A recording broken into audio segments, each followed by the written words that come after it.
Bendiciones, mis amados. Hoy en una entrega más de Conoce tu Historia con Jabalera Chalón. Pero en esta ocasión la entrevista. Y me siento complacido, me siento contento de poder presentarle a esta persona que ya ustedes están viendo.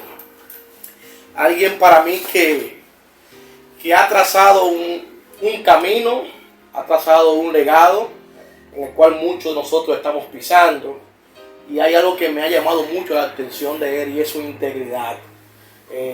Todo el que habla de este hombre habla maravilla, habla bien de este hombre, y para mí es un placer presentarle en esta primera entrevista al obispo Santo Reyes. Así que Dios le bendiga mucho, Santo. ¿Cómo usted está? Estamos, gracias al Altísimo, muy bendecidos, muy bendecidos. Y yo le doy las gracias por darme esta primera entrevista a este programa de Conoce tu Historia, el canal Producciones Chalón JJ. Y yo quiero hoy iniciar con esta pregunta. ¿Dónde nace Santo Rey? ¿Quiénes son sus padres? Por la misericordia del Señor nacimos en Vallaguana, en un campito que se llama Dajab, el 21 de agosto de 1953. Y mi padre, José Reyes, fallecido ya, y mi madre, que tengo la bendición de que ella está viva, doña Felipa de la Rosa de la... ¿Y dónde se convierte Santo? ¿En qué año Santo hace profesión de fe? ¿Quién fue su primer pastor? ¿En qué congregación usted se convirtió? Bueno, me convertí el 2 de agosto de 1976, mi pastora Dominica González. ¿Quiere decir que fue aquí en Villa Duarte? No, en Sánchez Payá. Sánchez Payá. Sánchez Payá, que fue la primera experiencia de la hermana Dominica como pastora. Y yo fui uno de sus primeros discípulos que se convirtieron con ella.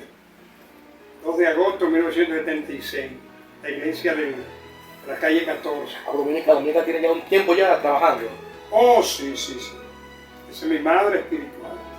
¿Y usted recuerda cuál fue la primera ocupación o el primer cargo que usted tuvo en la iglesia? De manera perfecta. Pero antes de eso quiero agradecer a Dios porque el hermano Richard Ley, con su hermana Silvia, que fue quien oró por mí haciendo profesión de fe. Sí. Entonces mi primera responsabilidad en la iglesia, después de haber mandado a buscar mi Biblia, mi primera Biblia, la misma, ese domingo 2 de agosto de 76, el hermano Moisés Vargas, yo le pregunté, ¿y las Biblias dónde uno las consigue? Y me dijo, ¿usted quiere una Biblia? Y yo, sí. Y yo recuerdo que le di dinero, creo que unos 3 pesos con algo, comprar una Biblia. Y mi primera responsabilidad fue como asistente del hermano Víctor Castillo, de lo que llamábamos antes el líder de banda. Líder de banda. Sí, hermano Víctor Castillo, que era el esposo de la hermana María Rodríguez, hermana de los Rodríguez, de Tulio, Ramoncito. Ese fue mi primer líder. ¿Y qué tiempo tenía usted de convertido cuando le entregan ese cargo? Eran meses todavía, meses. ¿Temprano entonces? Muy temprano. Yo era asistente de él. Él me tenía mucho cariño y con él yo caminaba y él me daba oportunidades en los cultos. Usted decir eso me remonta al año 1891, algo por el estilo. Si me equivoco, perdónenme.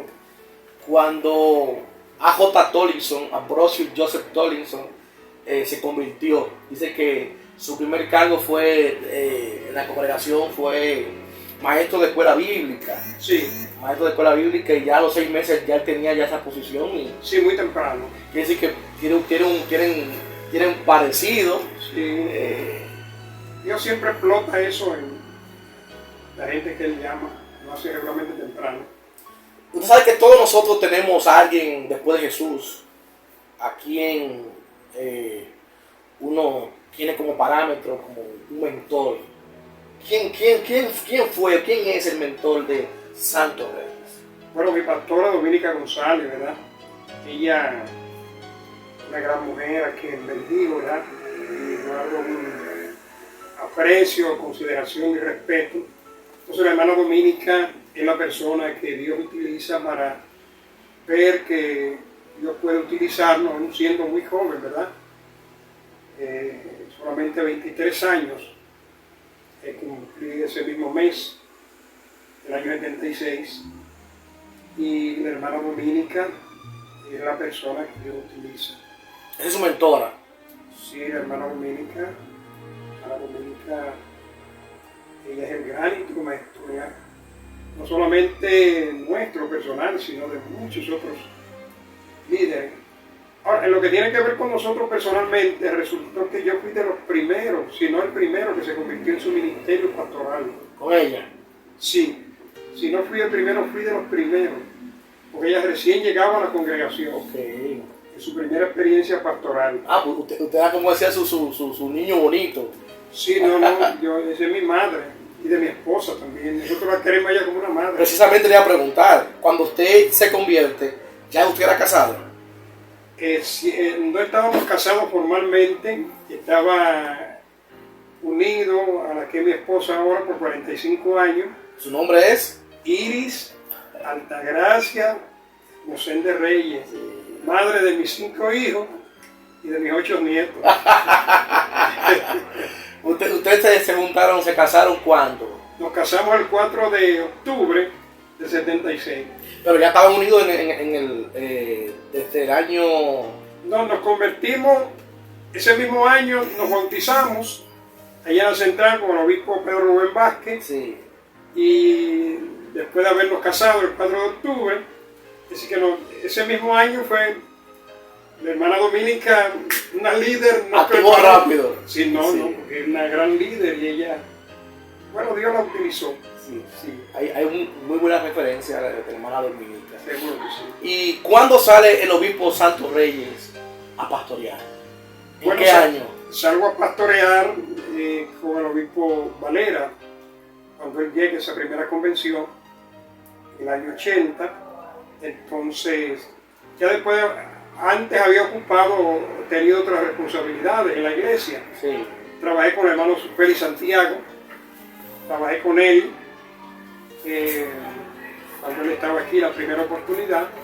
Trabajé en las oficinas con él, fui director nacional de evangelismo, eso es antes de ser pastor. Antes de ser pastor. Y trabajé un breve tiempo como tesorero nacional de la iglesia. Ah, pues un buen dato. Oh, sí. Eso fue un buen dato. Quiere decir que ¿para qué año usted estaba trabajando como director nacional de finanzas? Eso tenía que ser como el año 78, 79. Y eso llegó el hermano Valera. Cuando el hermano Valera llega como supervisor, yo ocupo esas dos funciones. Director nacional de evangelismo y también director de finanzas. ¿Cómo te hacía? Porque eran muchas cosas. Solo ser tesorero es grande la carga. Sí, pero en ese tiempo todavía la iglesia no era una iglesia todavía tan numerosa. ¿Se acuerda usted más o menos la cantidad de miembros que había a nivel nacional? Bueno, no recuerdo con precisión. Sí recuerdo que teníamos aproximadamente como unas 70 y tantas iglesias. Ok. Sí. No recuerdo la membresía exacta para ese tiempo. Pero no éramos tantos cuando yo puedo contar casi con los dedos de la mano las iglesias de lo que hoy es la provincia de Santo Domingo y el Distrito Nacional. Sí, no, muchísimas. Eran muy pocas todavía en ese tiempo. ¿Y cuál fue esa primera iglesia que usted pastoreó? La iglesia, Dios me dio el honor de pastorear la iglesia de San Juan de la Maguana, ahí en la calle General Cabral, entre la Duarte y la Nacaona. ¿Usted fue el primer pastor allá o el segundo? No, había habido otros pastores ya en San Juan. Okay. Había habido varios pastores antes que mí. ¿Qué tal esa experiencia? ¿Cuántos años duró ya pastoreando? Duré 1 año y pico allá. 1 año y pico. Sí. San Juan de la Maguana, tengo muy bonitos recuerdos. En ese tiempo nació Eliú, ¿verdad? Mi hermano Eliú. Eliú, sí, mi hijo mayor. Mira que yo pensaba que era el hijo mayor. Que no es el segundo. Esta pregunta que le voy a hacer nos puede servir a nosotros también como a los nuevos pastores que hoy inician este ministerio. Para usted, las altas y bajas del pastorado, ¿cómo usted lo califica? Bueno, yo creo que como toda actividad en la vida, son procesos que el ser humano tiene que vivir. Entonces, en la vida pastoral también no escapa a esa realidad. Tiene que ver altas y bajas. ¿Tiene alguna anécdota usted de una de esas bajas que vive un pastor? Bueno, siempre uno tiene situaciones en las que se ve un poquito, ¿verdad? Podríamos decir, apurado por los golpes, ¿verdad? Del enemigo. La gente a veces, las propias ovejas a veces patean y eso es natural. Eso acontezca, ningún pastor se puede librar de eso. Realmente, pero no debemos verlo como nada extraño. Es parte del proceso. Es parte del proceso. Del crecimiento. Sí, yo con relación a anécdotas siempre recuerdo un miembro que estuvo en una de las iglesias que pastoreé, y yo llegué recién a esa congregación. Entonces él estaba muy solícito conmigo, muy disponible. Pastor aquí, pastor allí, mire, pastor, como usted está llegando aquí. Entonces, sí, ya. Pero como ya yo tenía algunas experiencias, ¿verdad? Había estado en otras congregaciones. Y yo, bueno, pues, como él era una oveja, pues lo aceptaba y eso. Pero él tenía sus planes. Entonces, a los pocos días, después que él vio que lo que él buscaba no se dio, entonces veo que como que no está sintiendo y eso. Y luego viene un hermano y me dice: hermano, el hermano fulano está buscando que usted lo haga ministro. Acaba para hacer una intención. Entonces él vino, cuando él vio eso, me dijo: pastor, usted sabe que la iglesia me queda medio lejos y yo voy a tener que... Pero ya yo sabía. Un hermano me había advertido, ¿verdad? Y también yo sabía que él buscaba, aprovechándose que había llegado. Sí. Pero son cosas que tienen que pasar. Yo siempre le digo a Eliú, mi hijo, que a los líderes siempre se nos pega algo, ¿verdad? Sí, eso es así. Y mire, usted va hablando y contando esa anécdota. Me recuerdo en una ocasión que en una de las congregaciones que mi padre pastoreó, recuerdo que recién nombrado en una de ellas, llegó a ser una persona tempranito, llegó con regalos y cosas. Y ya mi papá, como decimos, un veterano, después que él se va, en modo de ilustrarme, me dice: no dudes tú que ese sea uno de los primeros que se me levante a mí aquí en la congregación. Así mismo. Y mire, tal cual. Así fue, ese fue uno de los principales que se le levantó en la congregación. Pues claro, sabemos que nosotros en este camino tenemos dificultades que afrontar. Así es. Yo soy hijo de pastor. Mi padre tiene 4 hijos. Y gracias al Señor todos estamos en los caminos del Señor. Amén. Esta pregunta va encaminada hacia allá. Ya usted, como un veterano, así como usted lo ponderó, ¿usted cree que la iglesia a veces es injusta con los hijos de pastores? Yo pienso que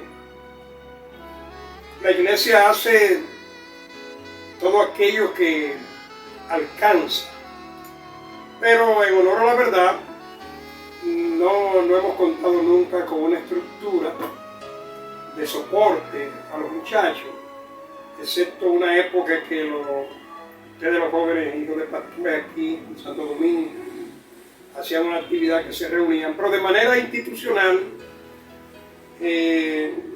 siempre lo más que se recibía a través de la revista Mensajero de la Blanca, algunos temas y eso. Pero en honor a la verdad, siendo justo, no tenemos una estructura que pienso que para estos tiempos tan Difíciles, tan demandantes, sería bueno pensar en eso. Pero antes, naturalmente, la vida era mucho más sencilla, no era tan complicada. no se necesitaban tantas herramientas y tantas cosas, pero hoy es totalmente diferente. Así que yo pienso que hoy necesitamos hacerlo. Hoy necesitamos hacerlo porque es un mundo totalmente diferente. Pero siendo objetivos, nunca hemos tenido un programa formal directamente a los hijos de los pastores. Porque hemos tenido programas naturalmente que tocan, por ejemplo, que llamaban antes espigadores, que ahora es un equivalente a los adolescentes, Sí. pero de manera segmentada, como decir, a los hijos de los pastores, que tengan memoria, no creo que lo hayamos tenido así formalmente, pero hoy creo que es una necesidad. Yo le hago la pregunta por varias razones. Número uno, esa, porque al ser yo hijo de pastor, yo sufrí mucho. Sí, La iglesia era implacable con nosotros. demandable. Sí, en el sentido de como somos hijos de los pastores, debíamos ser los ángeles Sí, de la iglesia, que no podíamos fallar. Y a veces no pensaban que éramos muchachos con dificultades y que teníamos también derecho a fallar. Claro. Y se nos demandaba mucho y a veces uno no tenía ciertas libertades por eso. Aunque también estoy de acuerdo con lo que usted dice, de que no tenemos una estructura que pueda capacitar, que pueda ayudar a los hijos de pastores a avanzar y a entender también el ministerio que le ha tocado vivir a su padre. Que también aquí va también esta pregunta o esta observación. También se da el caso de que a veces los pastores o los padres no saben hacer el balance entre la iglesia y la familia. ¿Qué usted dice de eso? Sí, porque la presión es muy fuerte para el pastor. Es muy fuerte. La presión, a lo mejor no intencional de la congregación, por el accionar mismo de la congregación y los estándares que la propia congregación piensa que debe dar el pastor y por ende su familia. Entonces la mayor presión va directamente sobre el pastor como cabeza, como guía de la iglesia y como padre de sus hijos. Sí, la presión es muy fuerte, es fuerte naturalmente. Y en todo el sentido de la palabra. ¿Cuánta iglesia ha pastoreado o pastoreó usted? Pastoreamos de manera, bajo un nombramiento formal, nos iniciamos en San Juan de la Maguana, luego pasamos a Samaná, luego fuimos trasladados a Herrera. ¿Qué tiempo duró Samaná usted? En Samaná duré 14 años y pico. ¿En qué año inició En allá? Samaná, allá inicié en el año 82, 82. octubre del 82, y luego pasamos a Herrera. De Herrera tuve solamente 2 años en Herrera, luego en Los Minas, unos 5 años, y ahí volví por segunda vez a Samaná. De Samaná vine trasladado a Santo Domingo, la iglesia de los frailes, kilómetro 10, y ahí a Cristo Rey. Y van a ser 3 años ahora, en noviembre, cerramos este ciclo de ministerio pastoral, una decisión que habíamos venido ponderando por muchos años y meditando. La iglesia de Almirante Restauración, Almirante Caña. Allá está usted está ahí ahora. No, ahí terminé. Ahí terminó. Van a ser 3 años, terminé ahí. Okay. Después que salió de Cristo Rey. Exactamente, sí. Okay. Después de esa convención, no tomé esa decisión inicial. Una iglesia muy dinámica. Me gustaba mucho los niños, adolescentes y eso. Pero ya habían corrido 37 años de ministerio pastoral, que había trabajado anteriormente como ministro, ¿verdad? Era evangelista con licencia, antes de ser pastor, supervisor de distrito también fui, antes de ser pastor, y anhelaba algunos proyectos en el área de las comunicaciones, un proyecto de monte de oración, empezamos a dedicarnos a eso. Y ahí entonces resultó que nuestro pastor nacional, cuando le mencioné eso de la oración, que me necesitaba, yo, bueno, pues aquí estamos, y todavía aquí estamos. No, y lo tendremos a usted ahí por mucho tiempo y usted es un ente de referencia.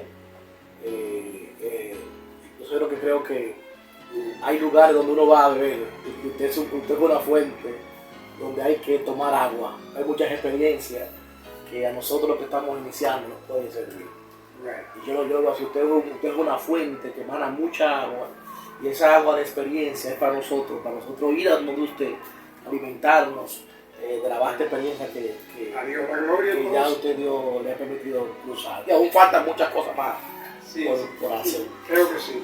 ¿Sabe que en esa misma pregunta, ya que usted pastoreó tanto en los pueblos como también en la capital, ¿dónde es más fácil pastorear? Ya que usted conoce ambos lugares, ¿dónde se les fue más cómodo usted pastorear? ¿En la capital o en el pueblo? Bueno, las demandas del pastor siempre son las mismas. Ahora, la gente varía porque, por ejemplo, cuando usted va a una ciudad grande, va a bregar con gente de diferentes lugares.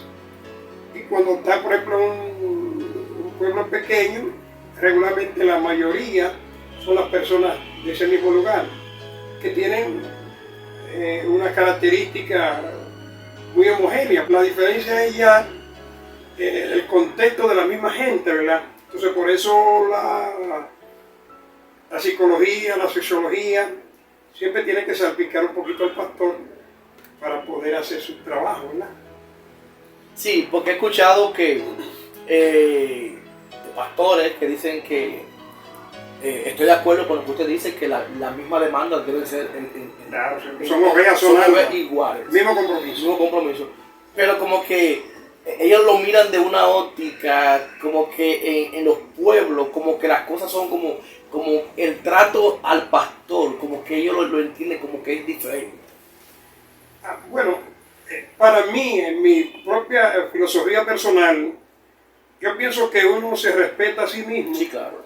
Y entonces, las personas que se respetan ellos también terminaron respetando al que se respeta.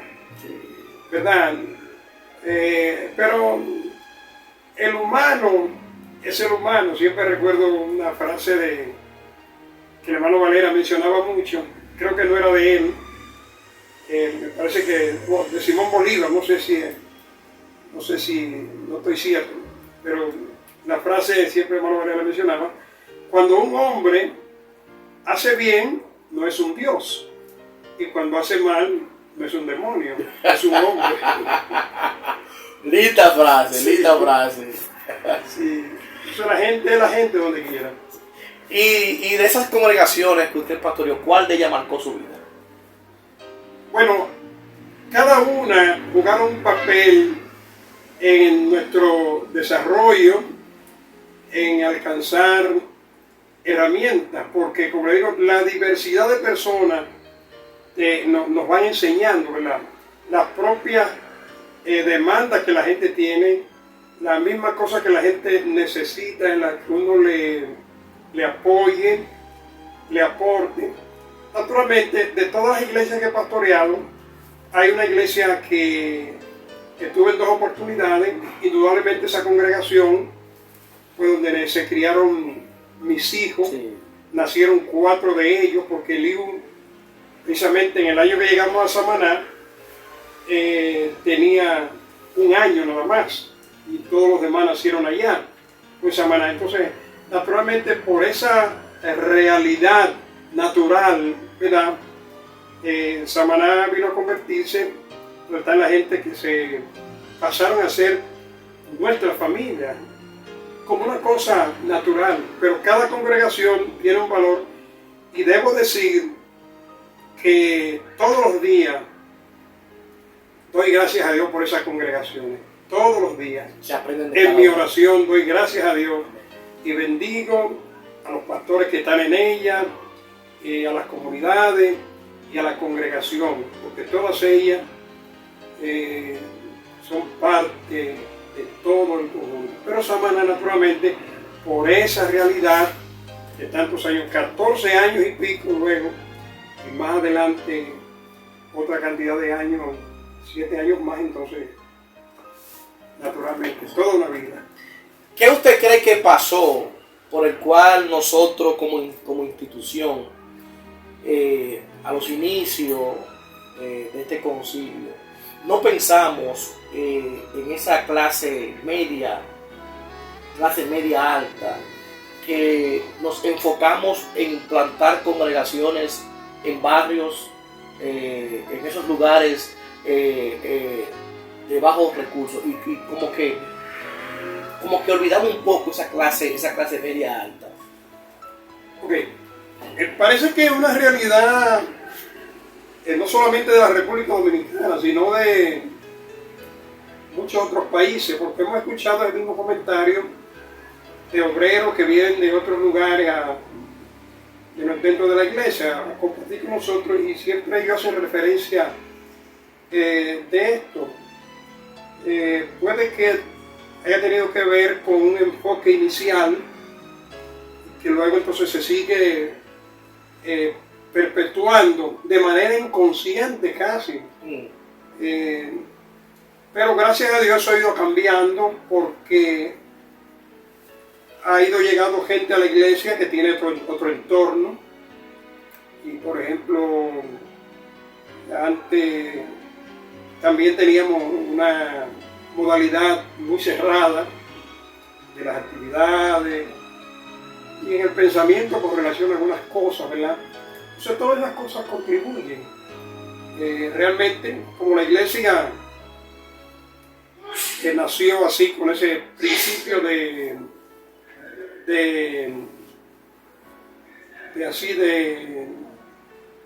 ser la única, y esas cosas, eso contribuyó mucho, posible que será una brecha, pero gracias a Dios hemos ido superando eso poco a poco. Sí, porque hoy tenemos ya congregaciones, no directamente de este concilio, sino, le hago la pregunta por eso, porque hoy hay otros concilios que tienen congregaciones en plazas. Sí. Usted va a esos supermercados y tienen congregaciones en esas plazas. Hoy nosotros se nos ha complicado, aunque veo al pastor muy motivado en eso ahora, el pastor nacional, en abrir plazas en esos lugares de clase alta, clase media alta arriba, porque hoy está llegando mucha gente a las congregaciones, y creo que eso de entender un señor que venga de una buena familia, como digo, de buena familia a nivel financiero, financieramente hablando, y tenga un buen vehículo, y la iglesia que queda más cerca es esta, pero allá no hay un parqueo donde pueda aparcar su vehículo, y quizás por el temor de eso a veces van a otras congregaciones donde tengan las facilidades. Yo creo que nosotros para este entonces debemos ir abriendo la mente a ese tipo de gente, que también yo creo que merecemos tener un lugar también para ese tipo de personas. Sí, hace ya muchos años que de oficiales de las oficinas internacionales a modo de comentario, una vez había en embrión un anteproyecto al respecto, pero parece que luego con los cambios de dirección a nivel general y eso, pero creo que eso es justo, ¿verdad? Creo que eso es justo, porque eso dará oportunidades para alcanzar a esas personas que están alrededor de esos miembros que ya son nuestros, ¿verdad? Sí, eso es así. Yo creo que sería saludable. Yo le voy a mencionar a usted unos cuantos nombres. Ajá. Y usted con 3 palabras me lo va a definir. Vamos a ver. Cerrando esta entrevista con usted. Billy Murray. Billy Murray, para mí el gran reformador de la Iglesia de la Profecía. Félix Santiago. Félix Santiago, un padre en el ministerio para mí, a quien bendigo y doy gracias. Me trató como un hijo, y su esposa Lidia. Juan Valera Basora. Juan Valera, el gran líder de la República Dominicana y gran maestro. honro su memoria. Jorge Marrero. Jorge Marrero, el gran pacificador, el decano de los supervisores en la Iglesia de la Profecía en Latinoamérica, que Dios lo bendiga. A él y su familia, una familia muy bendecida. Rico Marrero. Flavio Rosario. Flavio Rosario, nuestro contemporáneo, el hombre que Dios quería para este tiempo en la República Dominicana, hombre de grandes valores y a quien bendigo y agradezco, ¿verdad?, que esta nación diera un hombre como él para este tiempo, como usted, para este tiempo. Amén. Yo creo que él es un instrumento para este tiempo, Cerrando esta entrevista, mi querido obispo, ¿qué nos enseñó esta pandemia? Nos enseñó sobre la soberanía de Dios, que Él es soberano. Nuestros planes son muy efímeros, temporales, y que necesitamos depender de Él, porque el 2020 era la gran anuncio de tantas cosas. Entonces nos enseña a ver la soberanía de Dios y nosotros depender de vivir vidas más humilladas, que a veces estamos muy erguidos. Amén. Un mensaje a estos pastores, nosotros, los que venimos subiendo, los que iniciamos ministerio ahora. Bueno, a los pastores que están iniciando, así como yo inicié muy joven,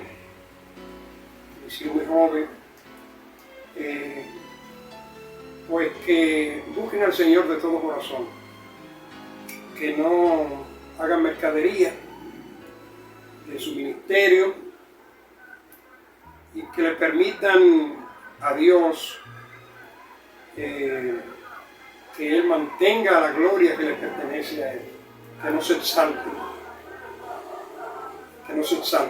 que le den la gloria a Dios, que no se comparen con más nadie.